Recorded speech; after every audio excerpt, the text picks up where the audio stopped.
और धीरे धीरे उसका अहंकार जो है वो मजबूत होता जाता है कि मेरा नाम ये है, मेरा कुल ये है, मेरी जाति है, मेरी भाषा है, मेरे देश है।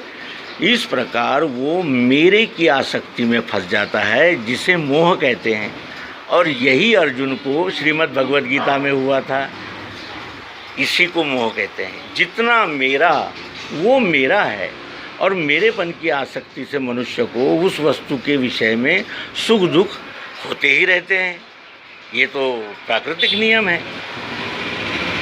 और दूसरी तरफ ज़माना बदल सकता है यदि हमने इस डिजिटाइजेशन का और ग्लोबलाइजेशन का यदि व्यवस्थित लाभ लिया, तो इस विश्व में ये जो आ चुका है, जो नैतिक पतन की ओर जो मानवता का प्रवाह दिख रहा है, उससे रोका जा सकता है।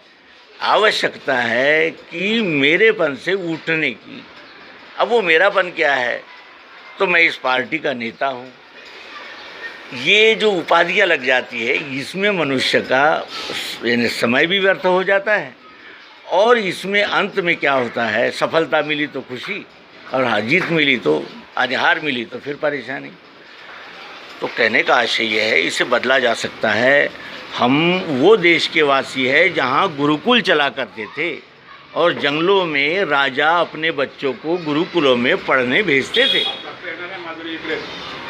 और सांदीपनी के आश्रम में श्री कृष्ण और वशिष्ठ के आश्रम में श्री राम, ये जो पद्धति थी समर्पित रूप से विद्या के लेने देने की, वो खंडित हो गई। और उसका ही ये परिणाम हुआ कि आज संस्कृत में लोग पूजाएं तो अवश्य करते हैं, लेकिन उसका अर्थ नहीं जानते। उदाहरण के लिए गायत्री मंत्र को लिया जाए, गायत्री की उपासना करने वाले करोड़ों हैं, लेकिन गायत्री मंत्र का वास्तविक अर्थ क्या है, क्या ये हमें पता है? अगर वास्तविक अर्थ पता नहीं है तो फिर उस गायत्री का क्या करे, और क्यों महायज्ञ करे और ये करे? तो भाषा यानी प्रावीण्य हो गया और अर्थगौण हो गया। श्रीमद् भगवद गीता जैसा अद्भुत ग्रंथ हमारे पास रहने के बाद भी यहाँ विश्व में हम भारत की बदनामी हो रही है। तो कहने का आशय यह है कि बदल सकता है यदि इरादा पक्का हो तो।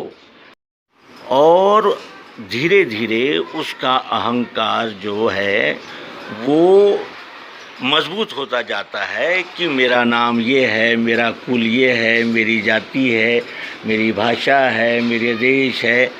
इस प्रकार वो मेरे की आसक्ति में फंस जाता है, जिसे मोह कहते हैं। और यही अर्जुन को श्रीमद् भगवद गीता में हुआ था। इसी को मोह